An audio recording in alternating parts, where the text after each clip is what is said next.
السلام علیکم ورحمۃ اللہ وبرکاتہ۔ سورۃ الہمزہ آج ہم لیں گے اور اس کے ترجمے کی طرف دھیان دیں گے انشاءاللہ۔ اعوذ باللہ من الشیطان الرجیم، بسم اللہ الرحمن الرحیم۔ ویل لکل ہمزۃ لمزہ الذی جمع مالا وعددا يحسب أن ماله أخلدا كلا لينبذن في الحطمة وما أدراك ما الحطمة نار الله الموقدة التي تطلع على الأفئدة إنها عليهم موصدة في أمد ممددة۔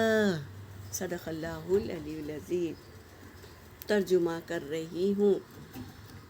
ویل لکل ہمزۃ لمزہ، ہلاکت ہے اس کے لیے جو کیا کرتے ہیں، نقص نکالتے ہیں، عیب لگاتے ہیں اور پیٹھ پیچھے برائی کرتے ہیں، تانا دیتے ہیں یا عیب لگاتے ہیں اور پیٹھ پیچھے برائی کرتے ہیں، اس پر کیا ہے، ہلاکت ہے، بتا رہے ہیں اللہ تبارک تعالیٰ۔ الذی، وہ جو، جمع کیا، مال کو، وعددا، اور گن کر رکھا، اللہ کے راستے میں خرچ نہیں کیا بلکہ اللہ نے تمہیں مال دیا تو اس کو گن کر سنبھال کر رکھا۔ یحسب ان مالہ اخلدا، وہ گمان کرتا ہے کہ مالہ، اس کا مال، اخلدا، اسے ہمیشگی عطا کرے گا۔ وہ سمجھتا ہے کہ مال اس کے پاس ہمیشہ رہے گا، اس لیے وہ گن کر رکھتا ہے، مال کو اللہ کے راستے میں خرچ نہیں کرتا۔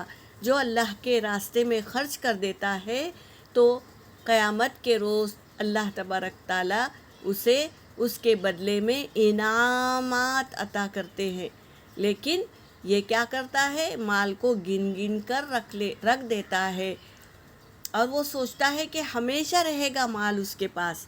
کلا لینبذن فی الحطمہ، ہرگز نہیں، وہ ضرور ڈالا جائے گا، فی الحطمہ، حطمہ میں ڈالا جائے گا۔ کون؟ جو مال نہیں خرچ کرتا اللہ کے راہ میں تو وہ حطمہ میں ڈالا جائے گا۔ وما ادراک ما الحطمہ، کیا ہے وہ، آپ بتائیے کیا ہے وہ حطمہ؟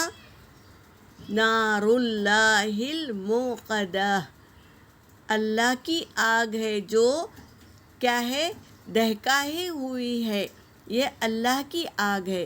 التی، وہ جو، تطلع علی الافئدہ، دلوں تک چڑھاتی ہے، اللہ کی آگ دلوں تک چڑھاتی ہے۔ انہا، بے شک وہ، علیہم، ان پر، موصدہ، ڈھانپ دیا جائے گی، وہ آگ میں ڈالا جائے گا اور آگ اس پر کیا ہوگا، ڈھانپ دیا جائے گا، بند کر دیا جائے گا۔ فی امد ممددہ، لمبے لمبے ستونوں میں، لمبے لمبے ستونوں میں جہنم میں ڈالا جائے گا، اللہ کی آگ میں ڈالا جائے گا، پھر ڈھانک دیں گے اس کے اوپر لمبے لمبے ستونوں کو۔ یہاں پر میری آیت ہو گئی۔ وآخر الدعوانا ان الحمد للہ رب العالمین۔